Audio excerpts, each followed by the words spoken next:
On this week's episode of Bayou Wild TV, every angler has one good fish story. Each time that story is told, the tale becomes a little taller, the details get a little juicier, and the legend lives on.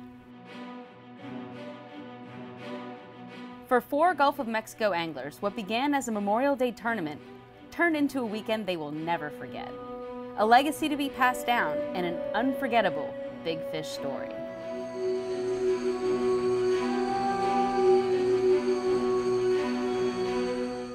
Closed captioning made possible by Explore Kayak Adventure Company. Fishing, sightseeing to photography tours, everything to make your paddling adventure happen. See Explore Kayak Adventure Company on Facebook and Instagram.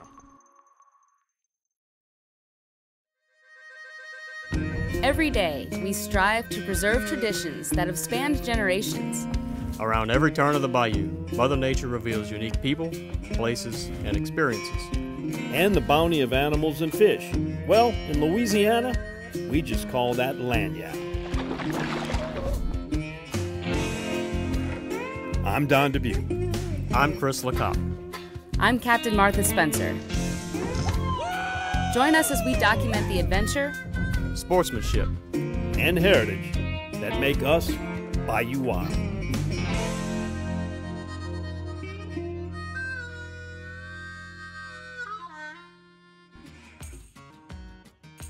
A Floridian and a Louisianian walk into a Texas bar. No, this is not a joke, but rather the beginning of a friendship and a fish story that will be told as long as they're a fisherman. I was living in Dallas at the time, and my family lived here in New Orleans. And my youngest brother was friends with the Blue family of the Faux Pas Prince Company.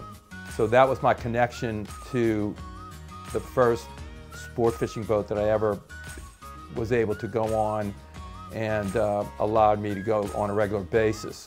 I had just moved to Dallas from South Florida. I was in this bar, Champs, in Addison, Texas, and I had this little gold sailfish I was wearing. And Paul walks up, and we just started talking fishing, and so it was literally that night that we concocted our first trip to Cabo. And so that's where it was really like where I was like, man, I could get this bug. Well, then Paul and I went on a number of other trips. We went back to Cabo a couple of times. He and I fished in Mazatlan. We fished together in Cancun and did all that kind of stuff. And then at some point he left Dallas and decided to move to New Orleans. I had a 5-year-old son who we didn't have any other family in Dallas, and so I thought it would be a good idea for him to be able to grow up here where he had family, and then also in conjunction with the idea that I would be able to do this offshore fishing on a regular basis without having to deal with flying. Aboard the 50-foot Hatteras named Miss Kathy, brothers Paul and Mike Ippolito experienced many one-of-a-kind fishing encounters. If we're going to get to the beginning of this whole crazy story, I think it has to go back to this billfish release certificate, which is in June of 1996. So that was when I caught my first blue marlin. I think I'd gone fishing maybe 2 or 3 years before that. And this boat in this picture catches a 596-pound blue marlin for the New Orleans Invitational Billfish Tournament. I win the Marlin Award for that year, 2004. My brother, who was basically a boat captain for all these boats. So this is the only blue marlin my brother Michael ever angled in his life, and it turns into a 685-pound blue marlin. So his name and I are both marlin winners for that tournament. My brother passed away in '07 after a tremendous career doing this stuff. The Blue family with Faux Pas Prince approached me and asked me, "We would like to name the Marlin Award after your brother." Thanks to Chris Hall in the Fog Cutter, we won my brother's trophy in 2014. And it just kind of grew and grew and grew and grew and grew.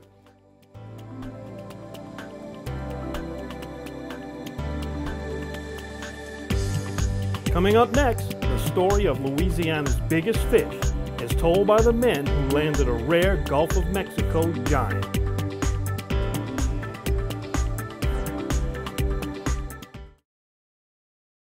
In 1967, Dutch Stogner realized his dream to run his own meat market. 50 years and 3 generations later, Double D and the Stogner family still operate with Dutch's original commitment to quality. Pick up some Double D sausage today and share your good times with us on Facebook.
One of the most memorable stories I was ever involved in was an article that I wrote several years ago about Louisiana's biggest fish. And it's a story of 4 guys who really had the odds against them. It's almost like an old man in the sea story.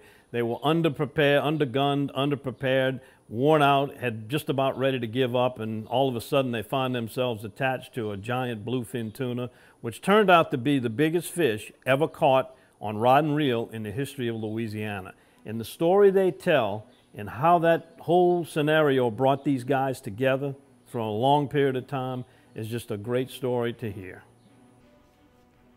We went for Memorial Day weekend in '03.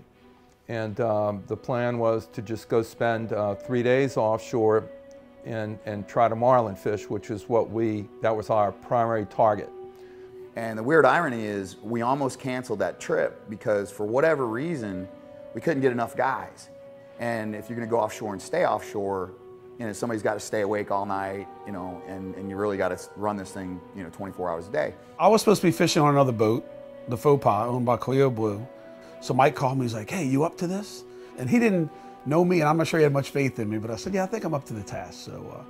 And so we went to the normal places that we would go, which would be Mars, Ursa, different floating platforms, 50 to 65 miles offshore, pretty much in the Mississippi Canyon.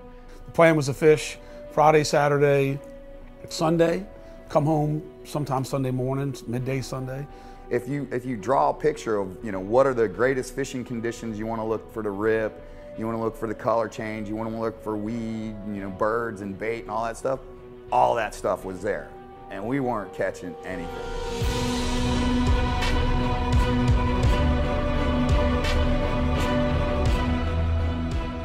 Then on the 3rd day, we were about ready to just fold up and say, let's go.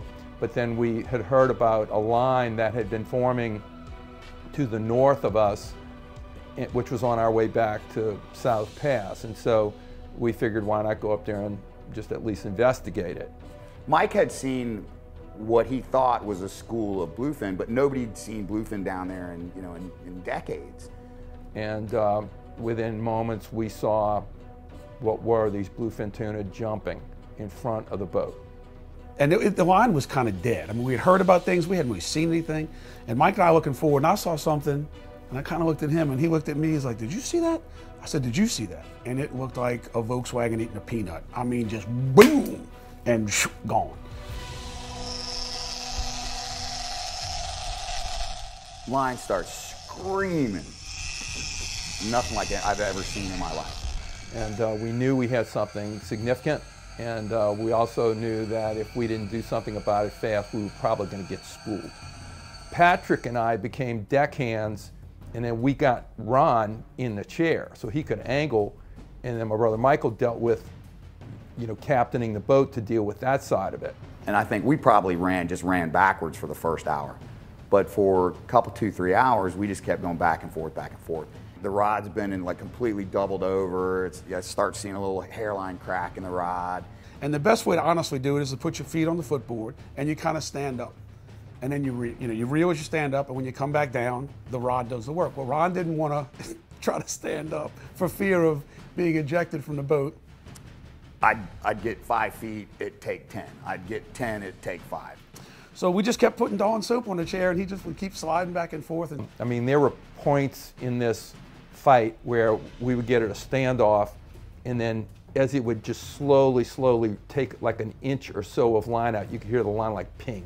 Bing, bing, bing. And I'm thinking, oh crap, this thing is gonna break and end up in my face. he was getting one crank, and then there was not much he could do. And I'm like, listen, just wait. And the line was like a banjo string.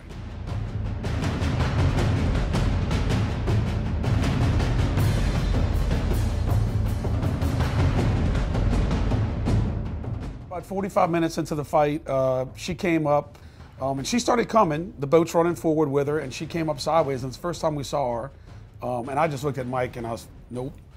We landed the first couple, 3 punches, and then this thing started counterpunching to where, you know, it would take hundreds of yards of line out after a couple, 3 hours. And then fast forward about an hour, she came back again, opportunity to lead her, got her to lead her. Paul was ready. I thought we were going to stick her this time. And then, I don't know what she saw, what she did, but a big head kick, and then that was the one when she went, she sounded on that one, and that was the one she went down. And what was peculiar about this fish, and I think it goes to the instinct of them, he would never fight north. So, you know, I decided, I thought to myself, well, he knows that his freedom is to the south, he needs to go south. When these fish are caught in the Carolinas, the water's like 150, 200 feet deep. Well, we were in 3,000 feet of water. And so when this thing went, you know, decided to swim south to Cuba, that was where everybody assumed we'd lose it. She sounded and hit bottom, trying to cool off. You know, get down and cool off, and I don't know if she, on the way you could feel her hit, the line went slack. We think we lost it. And Mike did a fantastic job of, he'd back up, we get a crank. He'd pull forward, we back up, we did that for 3 hours. Okay, now we're in a battle. And you never know, you know, how those are gonna ever end up. That point, it's direct pressure, us versus the fish, and it's straight down, and we're fishing 100-pound line on a 1,000-pound fish. That was probably the time during the fight that we were at most risk of losing it. What started as a hookup at 15 miles off the beach, after the 5.5 hour fight, we were 25 miles off the beach. On one of these last runs, the fish was dead. Right, so it's, you know, the rod's still moving around, but that's because you just got this massive thing down there, you know, 1,000 feet below the boat, and we're just trying to maneuver it up. So they decided to do what they call planing. Okay, so what we'll do is we'll lock down the drag, and we'll goose the boat forward, and every time we do that, and then you crank it, all right, and we're getting 10 feet at a time. I'm starting to get a little paranoid because every time line would go out, it would ping. Like, you know, so I'm like, okay, you know. Well, long and short of it, so probably the last, you know, probably 20 minutes of this fight was that. It was 5 feet at a time. We got them on, or we hooked up at, say, about 3:30 in the afternoon, and we didn't get them to the back of the boat till almost 9 o'clock. And so it was dark, and we were all beat. And at that point, then, the second struggle began, because thankfully it was dead, so it fought itself to death, which meant that we didn't have to deal with it alive, which I think it would have killed us or destroyed something. But then we began the process of attempting to try to lift it, to load it into the cockpit. And we had 4 grown men trying to pull the fish into the fish door. Well, we realized even if we could have lifted it, it wasn't coming to the fish door. We put ropes. Another boat came to help us. We ran ropes from the fish to our tower, back to that boat, figured they could bring it in. Well, then you hear, okay, the tower's gonna come off the boat, so we're not gonna do it.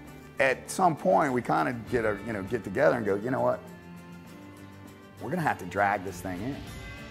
And so we figure out, you know, and so we figure out if we throw a rope through its gills, you know, through its mouth and out its gills, we could kind of tow it behind the boat like a dinghy.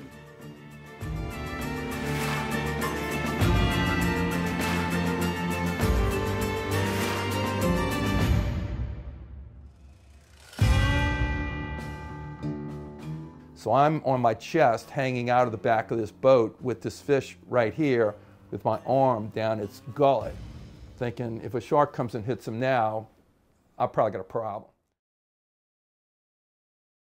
If you're lucky enough to bag a deer or a hog this season, bring it here to Double D. Double D processes hogs and exotic game and guarantees your product is always the meat you brought to Double D. Double D Meats in Bogalusa, home of country smoked, spicy jalapeno cheddar, and other customized flavors. Bring your deer or your hog here to Double D, where you always get your meat back in return. It's worth a drive to Bogalusa from anywhere. Double D.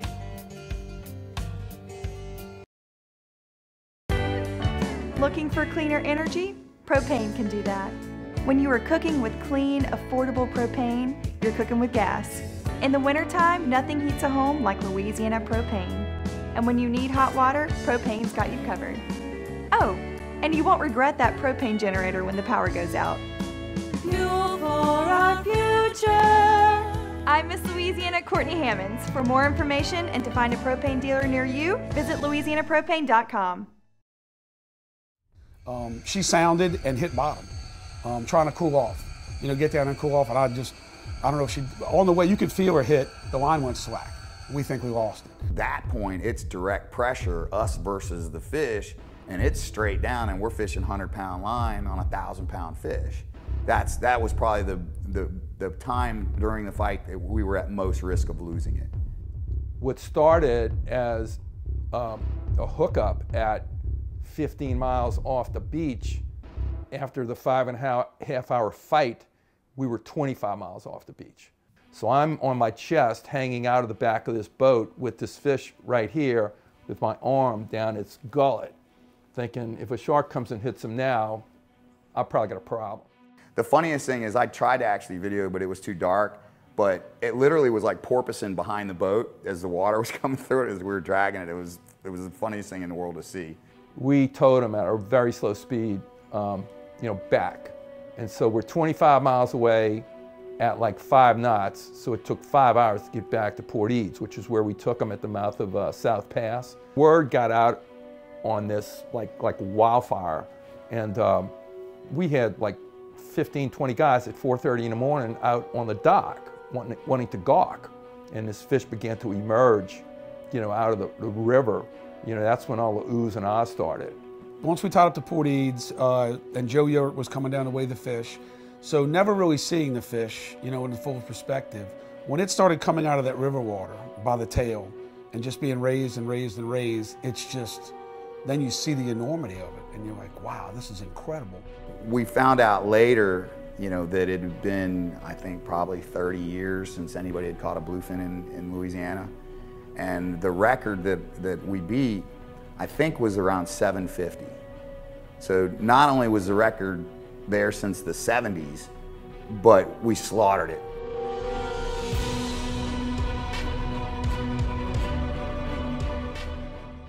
And we had other friends on the dock that were staying at the big game club in Port Eads that came out to see, and it was just, that's when I realized. That's when we had a crown drink. When we realized, look what we did, hung it up, weighed it, and just, it was unbelievable. There were 6 of us actually cleaning the fish. It took us about 2 hours. And we ended up with 33 30-gallon garbage bags of bluefin tuna. By that time, we were on to cigars and Crown Royal before the sun came up. You're definitely going to eat that one because I've never caught another one, probably won't ever catch another one. So. We always like, my brother Michael and I, and my brother Frank, all of us like to try to have what we would call our A team. The best guys we could to have with us all the time. And so Patrick is certainly on that team, 3 or 4 other guys just like that. Ron fished quite a bit in like Mexico and Venezuela, but was not really familiar with this at all. And he really never made a bunch of trips here, but he was very fortunate to just have happened to have been on that one. And it's been something that stuck with him just like it stuck with us the rest of our lives. To top this story, yeah, that'd be kind of hard to do.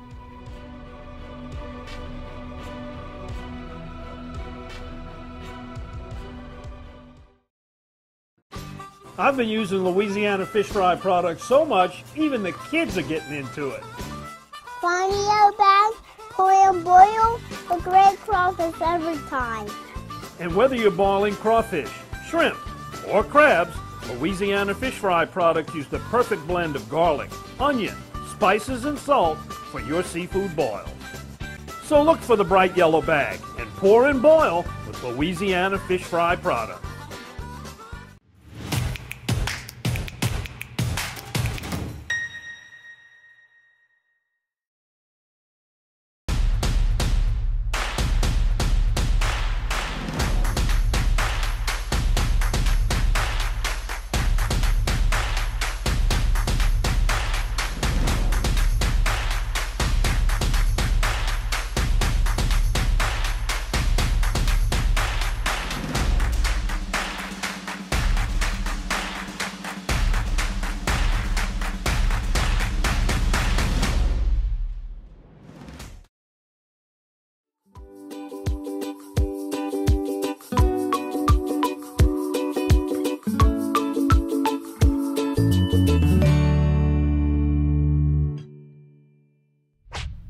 Today we're back in the kitchen with a recipe that I'll call Tuna Thermador. Not to be confused with Thermador, but Thermador because it's named after a guy named Butch Thurman who showed me this recipe in a camp down in Venice on a tuna trip.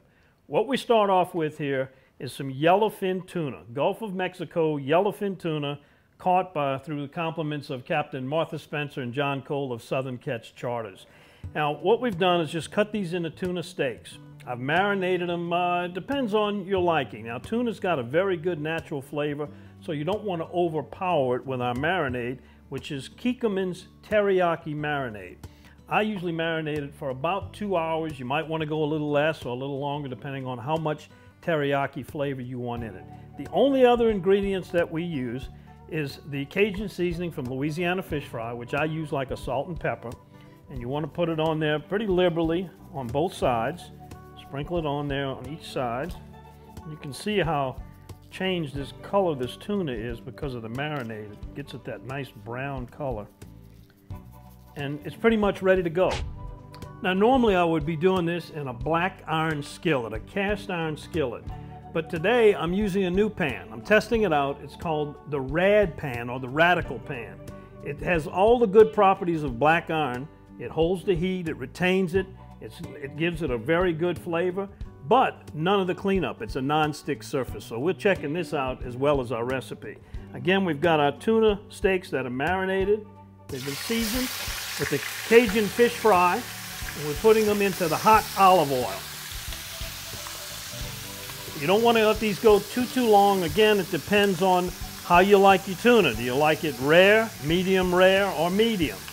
Doesn't take just a few minutes. Depends again on the thickness of your tuna. These are pretty thick, so we're going to kind of let these go for a little while.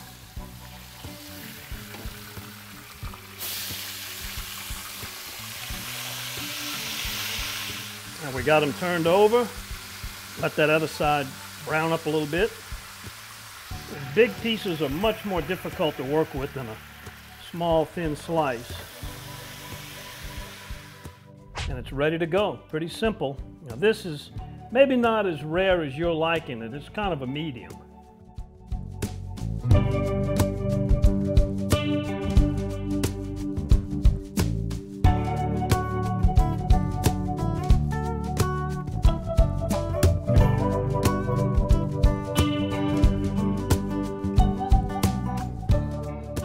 Excellent taste. Tuna Thermador.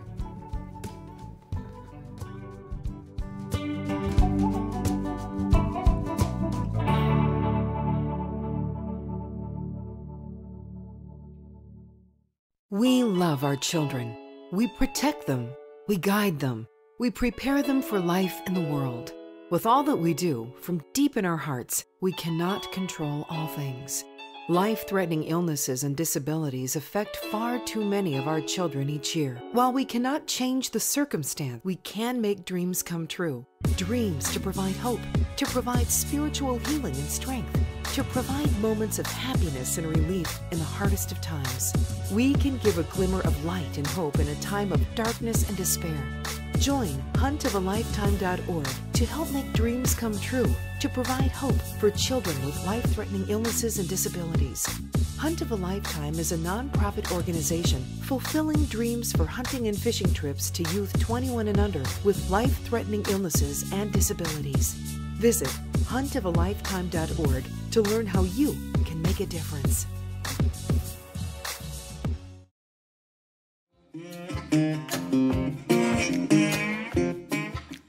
In the Gulf of Mexico, we get bluefin tuna, as do other parts of the country. However, bluefin tuna are protected in the Gulf because they are the breeder fish. They're generally pretty big and they're migrating through. And the reason they're protected in the Gulf is because the numbers were dwindling and they had to put a cap on them. The rarity of catching a fish over 1,000 pounds in the Gulf of Mexico, that's a tuna, is 1 in a million. And to actually land that fish is so incredible that it's probably a record that'll never get broken.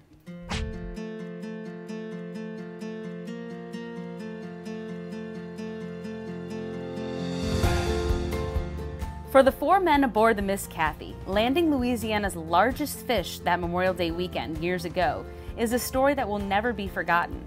But as they say, records are made to be broken. Understanding what I know about the way that bluefin are protected today, I think the chances are real low that record gets broken because the restrictions on catching them have been elevated so much. I don't think, for the rest of, our lifetimes, I doubt seriously we'll see another 1,000-pounder caught. Not necessarily beat my record, but I think it's a rarity that even the commercial guys are not catching them that big anymore. I mean, the average are way, way smaller. The pressure in the Gulf fishing, if one was going to be caught that big, somebody would have caught it. Every year around Memorial Day, there's a couple that are caught, whether it's Alabama, Florida, or Mississippi, wherever it is. And they're in that 6 to 7 to 800 pound class. But they're out there. And so you never know who's going to go do something. And if someone does, then you know what? You got to congratulate them because I know what we did and how tough it was.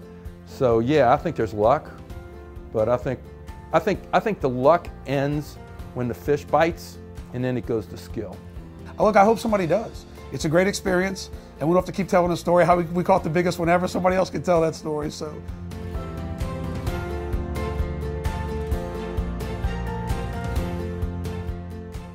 While we can never predict when that next monster fish will be caught, one thing is certain. The story told for decades following will be a testament to the adventure, sportsmanship, and heritage of a big fish tale that is truly Bayou wild.